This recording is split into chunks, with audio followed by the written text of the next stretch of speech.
দর্শক পাঠক স্বাগত সকাল সন্ধ্যার প্রতিদিনের আয়োজন কি খবর বার্তা পক্ষ থেকে বিভিন্ন তথ্য জানাতে সঙ্গে আছি সিরাজুল মুন্নুরা।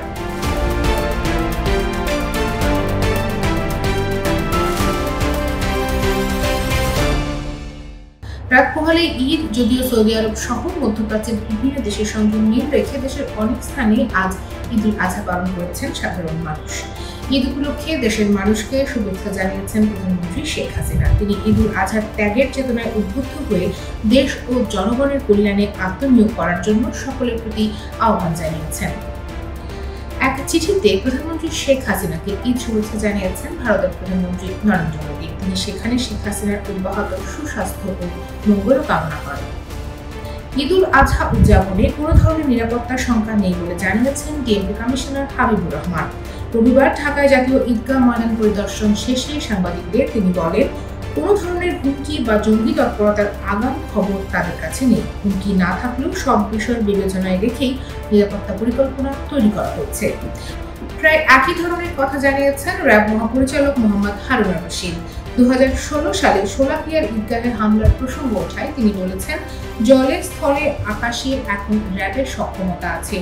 নিশ্চয়তা দিচ্ছি শোলাকিয়ার হামলার মতো এই ধরনের ঘটনা ঘটবে না। দর্শক, এবার চলে যাব সেন্ট মার্টিন প্রসঙ্গে। কক্সবাজারের টেকনাফ উপজেলার সেন্ট মার্টিন সহ দেশের দক্ষিণ পূর্ব সীমান্ত পরিস্থিতি পরিদর্শন করেছেন বিজিবির মহাপরিচালক মেজর জেনারেল আশরাফুজ্জামান সিদ্দিকী।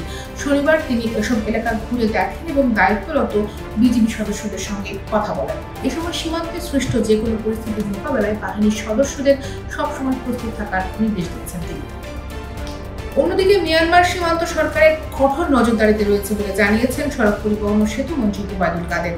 দুপুরে ধানমন্ডির আওয়ামী লীগ সভাপতি শেখ হাসিনার রাজনৈতিক কার্যালয়ে আয়োজিত সংবাদ সম্মেলনে তিনি বলেন, বাংলাদেশ কারো সঙ্গে কখনো নতজানু আচরণ করেনি। মিয়ানমার সীমান্তে কঠোর নজরদারি করছে বাংলাদেশ, আমরা সতর্ক অবস্থায় রয়েছি। এবার বলবো সকাল সন্ধ্যার বিশেষ প্রতিবেদনের তথ্য। বাংলাদেশ পরিসংখ্যান ব্যুরোর জরিপের তথ্য এবং সাধারণ মানুষের সঙ্গে কথা বলে তৈরি করা একটি প্রতিবেদনে উঠে এসেছে দেশের দিনমজুর, শ্রমিক, নিম্নবিত্ত ও নিম্ন মধ্যবিত্ত মানুষের কষ্টে দিন যাপনের কথা। মূল্যস্ফীতির সঙ্গে মজুরি বৃদ্ধি না পাওয়ায় মানুষের সংকটের কথা সেখানে উঠে এসেছে। প্রতিবেদনটির শিরোনাম, মজুরির উল্টো গতি মূল্যস্ফীতিতে পাতে পড়ছে চাপ। এছাড়া পুরান ঢাকার বংশালের হরিজন কলোনি মিরঞ্জুল্লার 10 শহীদের মুক্তিযোদ্ধার স্বীকৃতি না পাওয়া নিয়েও একটি প্রতিবেদন প্রকাশ হয়েছে। শেষ করব কি খবর তার আগে জানিয়ে যে ক্যাথলিক খ্রিস্টানদের শীর্ষ ধর্মগুরু পোপ ফ্রান্সিসের একটি বক্তব্যের কথা, যেটি এরই মধ্যে আলোচনায় এসেছে।